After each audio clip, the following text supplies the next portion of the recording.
നാട്ടിലും മറുനാട്ടിലുമായി ഈ വാരം ട്രെൻഡിംഗ് ആയ ഒരു പിടി വിശേഷങ്ങളുമായി 24news.com അവതരിപ്പിക്കുന്ന ഈ ലോകം ഈ ആഴ്ച എന്ന പരിപാടിയിലേക്ക് ഏവർക്കും സ്വാഗതം.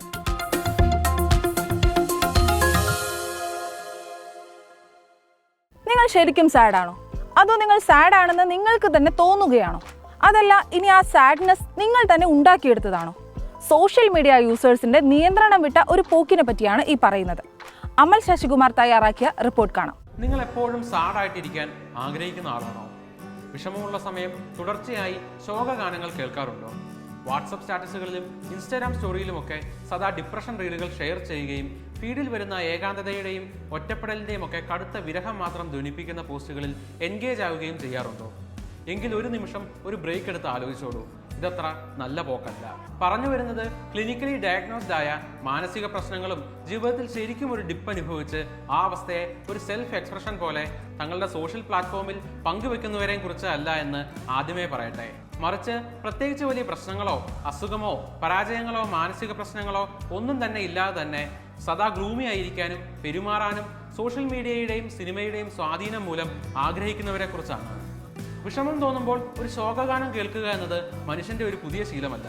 എന്നാൽ അതിന്റെ ഒരു പുതിയ വകഭേദമാണ് ഇൻസ്റ്റാഗ്രാമിലെ റിലേറ്റബിൾ റീലുകൾ. നിലവിൽ സോഷ്യൽ മീഡിയ കൾച്ചറിൽ ബീയിങ് സാഡ് എന്നത് ഒരു എന്റർടൈൻമെന്റ് ആണ്. ഡിപ്രഷൻ എന്ന അങ്ങേയറ്റം ഗൗരവമുള്ള ക്ലിനിക്കൽ തേമിനെയൊക്കെ വളരെ നിസ്സാരമായി എടുത്ത് ഉപയോഗിച്ചത് ശരിക്കും ഈ സോഷ്യൽ മീഡിയ അല്ലേ? സിനിമയും സോഷ്യൽ മീഡിയയും സാഡ്നെസ് എന്ന അവസ്ഥയെ വളരെയധികം റൊമാൻറ്റിസൈസ് ചെയ്ത് അവതരിപ്പിക്കാറുണ്ട്. പ്രത്യേകിച്ചും സോഷ്യൽ മീഡിയയിൽ അടുത്തിടെയായി ഇത്തരം കണ്ടന്റിന് വലിയ മാർക്കറ്റാണ്. അത് കണ്ടന്റ് ക്രിയേറ്റർമാർ നന്നായി ഉപയോഗിക്കാറുമുണ്ട്. അതീവ മാനസിക സമ്മർദ്ദവും എന്തിന് ആത്മഹത്യാ പ്രേരണ വരെ ധ്വനിപ്പിക്കുന്ന റീലുകളുടെ മുകളിൽ പോലും ചിലപ്പോൾ ഒരു പെയ്ഡ് പ്രൊമോഷൻ സ്ട്രിപ്പ് കാണാറുണ്ട്. നമുക്ക് റിലേറ്റ് ചെയ്യാൻ പറ്റുന്ന സാഡ് റീലുകൾക്ക് ലൈക്ക് അടിച്ച് സ്ക്രോൾ ചെയ്യുന്നവരുടെ മുന്നിലേക്ക് വീണ്ടും അതേ വൈബിലുള്ള നിരവധി റീലുകൾ വന്നെത്തും. എന്നാൽ ആ വിഷമത്തിൽ നിന്നും കരകയറാനുള്ള മാർഗത്തേക്കാൾ അതിലേക്ക് തന്നെ വീണ്ടും ആണ്ടുപോകാനുള്ള പ്രേരണയാവും അവയിൽ ഭൂരിഭാഗവും. സിനിമകളിലെ വളരെ ലോൺലിയായ ലിറ്ററലി മീ കഥാപാത്രങ്ങളെയൊക്കെ അവ സൃഷ്ടിക്കപ്പെട്ടതിന്റെ ഉദ്ദേശമോ സാഹചര്യമോ മനസ്സിലാക്കാതെ പുതിയ ജനറേഷൻ വളരെ റൊമാൻറ്റിസൈസ് ചെയ്യുകയും ആ പെർസോണ അനുകരിക്കാൻ ശ്രമിക്കുകയും ചെയ്യുന്നത് കാണാറുണ്ട്. കാരണം ഒരുപാട് സംഘർഷങ്ങളും ഏകാന്തതയും ഒക്കെ അനുഭവിക്കുന്ന ഒരു കഥാപാത്രം വളരെ ഇൻട്രസ്റ്റിംഗ് ആണ് കാണാൻ. അവരെയൊക്കെ വളരെ എസ്തെറ്റിക് ആയാണ് സ്ക്രീനിൽ അവതരിപ്പിക്കാറുള്ളതും. അങ്ങനെ താനും പെരുമാറിയാൽ തനിക്കും ഒരുപാട് ജീവിതാനുഭവങ്ങൾ ഉണ്ട് എന്നും താൻ മറ്റുള്ളവരിൽ നിന്നും അല്പം യുണീക്കാണ് എന്നും ആളുകൾ ധരിക്കുമെന്ന അബദ്ധധാരണയിലാണ് ചിലർ ഇത് ചെയ്യാറുള്ളത്. ഈ മൈൻഡ് സെറ്റ് കാരണം നിരവധി പ്രശ്നങ്ങൾ ചിലപ്പോൾ ഉണ്ടായേക്കാം. ജീവിതത്തിലെ സന്തോഷം ലഭിക്കാൻ സാധ്യതയുള്ള സാഹചര്യങ്ങളിൽ നിന്നും അകന്നു നിൽക്കേണ്ടി വരുന്നു. സ്വയവും ചുറ്റുമുള്ളവർക്കും ആ സന്തോഷം നഷ്ടമാകുന്നു. മാത്രമല്ല ടോൾസ്റ്റോയുടെ പുലിവരുന്നേ എന്ന കഥ പോലെ ശരിക്കും ഒരു ഡിപ്രഷനോ ദുഃഖമോ വരുമ്പോൾ ഇത് പതിവല്ലേ എന്നോർത്ത് മറ്റുള്ളവരുടെ സഹായമോ അറ്റൻഷനോ കിട്ടാതെ ഇരിക്കുകയും ചെയ്യും. സിനിമാ താരങ്ങളുടെ പ്രതിഫലം എന്തായിരിക്കും എന്ന വിഷയത്തിൽ ആളുകൾ എപ്പോഴും ക്യൂരിയസ് ആയിരിക്കും. എന്നാൽ നമ്മുടെ 90കളിൽ മലയാള സിനിമയിലെ താരങ്ങൾക്ക് ലഭിച്ചിരുന്ന പ്രതിഫലം എന്തായിരുന്നെന്ന് നോക്കിയാലോ? സ്വപ്ന തയ്യാറാക്കിയ റിപ്പോർട്ടിലേക്ക്. വെള്ളിത്തിരയിലെ താരശോഭയിൽ തിളങ്ങി നിൽക്കുന്ന നടീനടന്മാർക്ക് യഥാർത്ഥത്തിൽ ലഭിക്കുന്ന പ്രതിഫലം എത്രയായിരിക്കും? സിനിമാ ആരാധകർക്കിടയിൽ എക്കാലവും വലിയ ചർച്ചകൾക്കും കൗതുകത്തിനും വഴിമാറുന്ന ഒന്നാണ് പ്രിയ താരങ്ങളുടെ ശമ്പള വിവരങ്ങൾ. ഇന്നത്തെ മലയാള സിനിമ 100 കോടിയുടെയും 1000 കോടിയുടെയും ക്ലബ്ബുകളിൽ ഇടം പിടിക്കുമ്പോൾ സൂപ്പർ താരങ്ങളുടെ പ്രതിഫലവും കോടികളാണ്. എന്നാൽ മലയാള സിനിമയുടെ സുവർണകാലമെന്ന് വിശേഷിപ്പിക്കപ്പെടുന്ന 90s എന്തായിരുന്നു സ്ഥിതിയെന്ന് എത്ര പേർ ചിന്തിച്ചിട്ടുണ്ട്? ഇപ്പോൾ ഒരു പ്രമുഖ സിനിമാ മാസിക ദശകങ്ങൾക്ക് മുൻപ് പുറത്തുവിട്ട ഒരു പഴയ പ്രതിഫല കണക്കുകൾ സോഷ്യൽ മീഡിയയിൽ ചർച്ചയാവുകയാണ്. ഇന്നത്തെ കോടി ക്ലബ്ബുകളുടെ തിളക്കമില്ലായിരുന്നെങ്കിലും അന്നത്തെ രൂപയുടെ മൂല്യവും പരിമിതമായ നിർമ്മാണ ചെലവും വെച്ച് നോക്കുമ്പോൾ ആരെയും അമ്പരപ്പിക്കുന്ന മാസ് കണക്കുകളാണ് ഇത്. പഴയകാല മാസികയിലെ ആ റിപ്പോർട്ടുകൾ പ്രകാരം അന്ന് 15 മുതൽ 20 ലക്ഷം രൂപ വരെ വിപണി മൂല്യവുമായി മോഹൻലാൽ ആയിരുന്നു ഒന്നാമത്. തൊട്ടു പിന്നാലെ 15 ലക്ഷം രൂപയുമായി മമ്മൂട്ടിയും 2ാം സ്ഥാനത്തുണ്ടായിരുന്നു. ഇന്നത്തെ 100 കോടി ക്ലബ്ബുകളുടെയും കോടികൾ പ്രതിഫലത്തിന്റെയും തിളക്കത്തിൽ ഈ തുക ചെറുതായി തോന്നാമെങ്കിലും 90കളിലെ സാമ്പത്തിക മൂല്യം പരിശോധിക്കുമ്പോൾ ഇത് അമ്പരപ്പിക്കുന്ന കണക്കുകൾ തന്നെയാണ്.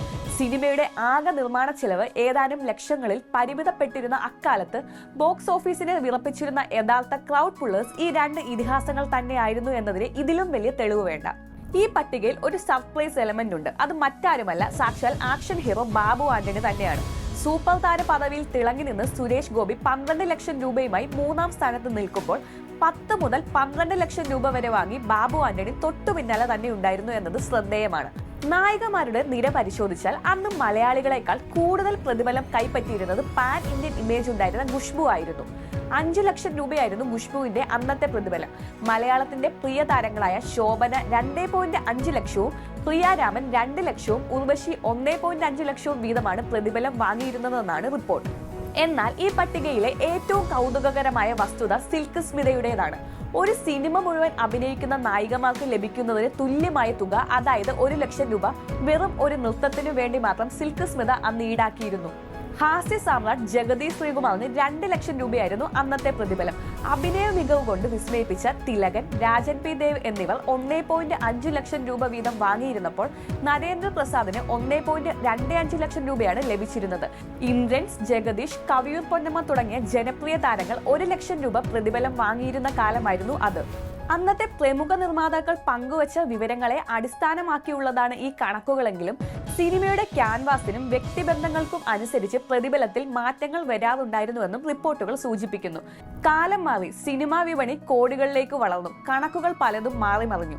എങ്കിലും പണത്തിന്റെ മൂല്യത്തെക്കാൾ ഉപരിയായി അന്ന് ഈ താരങ്ങൾ വെള്ളിത്തിരയിൽ പകർന്നാടിയ വിസ്മയങ്ങളോടുള്ള സ്നേഹവും ബഹുമാനവും മലയാളികളുടെ മനസ്സിൽ ഇന്നും പത്തരമാറ്റോടെ നിലനിൽക്കുന്നു.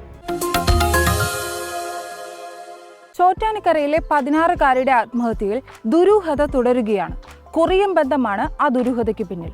ആദ്യത്തെ ഫോളോ ചെയ്തിരുന്ന ബ്ലാക്ക് വെനം എന്ന ഇൻസ്റ്റഗ്രാം അക്കൗണ്ട് ആരുടേതായിരിക്കും? പ്രജിത ബാലചന്ദ്രൻ തയ്യാറാക്കിയ റിപ്പോർട്ട്. എറണാകുളം ചോറ്റാനിക്കരയിലെ 16കാരിയുടെ ആത്മഹത്യയിൽ കൊറിയൻ ബന്ധം എന്ത്? ദുരൂഹമായ ഒരുപാട് കാര്യങ്ങൾ ഈ കേസിന് പിന്നിലുണ്ട്.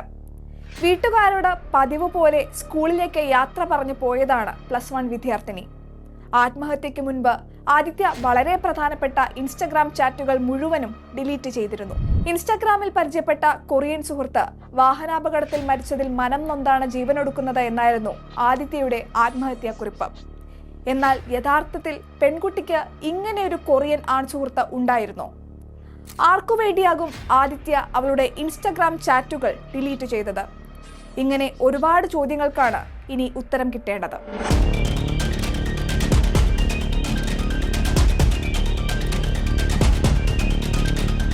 കൊറിയൻ ഭാഷ പഠിക്കാൻ ശ്രമിച്ചിരുന്ന ആദിത്യ കൊറിയൻ ഡ്രാമകളും സീരീസുകളും ജീവിതചര്യയാക്കി മാറ്റാനും ശ്രമിച്ചിരുന്നു. ബ്ലാക്ക് വെനം എന്നറിയപ്പെട്ട ഇൻസ്റ്റഗ്രാം അക്കൗണ്ടാണ് ഫോളോ ചെയ്തിരുന്നത്. സ്കൂളിൽ ഫോൺ കൊണ്ടുവരാറുണ്ടായിരുന്ന ആദിത്യയുടെ ഫോണിൽ നിന്ന് ലോഗിൻ ചെയ്തിരിക്കുന്നത് 8 ഇൻസ്റ്റഗ്രാം അക്കൗണ്ടുകളാണ്. ഈ അക്കൗണ്ടുകൾ മരിച്ച ആദിത്യയുടേത് മാത്രമല്ല, സഹപാഠികളിൽ ചിലരുടേതാണെന്നാണ് നിഗമനം. എല്ലാ അക്കൗണ്ടുകളും പിന്തുടർന്നിരുന്ന ഇൻസ്റ്റാ പേജിന്റെ പേര് ബ്ലാക്ക് വെനം. നിരവധി കൊറിയൻ മോഡലുകളുടെ ചിത്രങ്ങളുണ്ടായിരുന്ന ഇൻസ്റ്റഗ്രാം അക്കൗണ്ടാണിത്. 30ലേറെ പേർ പിന്തുടർന്നിരുന്ന ഈ അക്കൗണ്ട് എന്നാൽ ആദിത്യയുടെ മരണത്തിന് ശേഷം അൺഫോളോ ചെയ്യുകയായിരുന്നു. കൊറിയൻ മോഡലുകളുടെ ചിത്രങ്ങൾ അടക്കമുള്ള അക്കൗണ്ടാണ് ബ്ലാക്ക് വെനം. സർവത്ര ദുരൂഹത നിറഞ്ഞ ഒരു അക്കൗണ്ട്. പോലീസിന്റെ ചോദ്യം ചെയ്യലിൽ കുട്ടിക്ക് അങ്ങനെയൊരു കൊറിയൻ സുഹൃത്ത് ഇല്ലെന്നാണ് അധ്യാപകൻ പറഞ്ഞത്. മകൾക്ക് കൊറിയൻ പാട്ടും അവരുടെ രീതികളും ഭാഷയും ഒക്കെ പഠിക്കാൻ താല്പര്യമുണ്ടായിരുന്നു. ഇത് മനസ്സിലാക്കിയറിഞ്ഞ ആരോ പറ്റിക്കാൻ വേണ്ടി ചെയ്തതാണ്. ഭാഷ പഠിക്കണമെന്ന് പറഞ്ഞപ്പോൾ അതിനെ സഹായിക്കുക മാത്രമാണ് ചെയ്തത്, അല്ലാതെ കൊറിയൻ സുഹൃത്തുണ്ടെന്ന് ഒരിക്കലും വിശ്വസിക്കുന്നില്ല എന്നായിരുന്നു ആദിത്യയുടെ അച്ഛൻ പറഞ്ഞത്. ഇനി പെൺകുട്ടി ഡിലീറ്റ് ചെയ്ത ചാറ്റുകൾ വീണ്ടെടുക്കാൻ പോലീസിനായാൽ കേസിൽ നിർണായകമായ പല തെളിവുകളും ലഭിക്കും. അപ്പോൾ ഇന്നത്തെ വിശേഷം ഇവിടെ അവസാനിക്കുകയാണ്. ഈ ലോകം ഈ ആഴ്ച ഇനി അടുത്ത ബുധനാഴ്ച നിങ്ങളിലേക്ക് എത്തും. വീണ്ടും കാണും വരെ good bye from Shruti. Keep watching 24.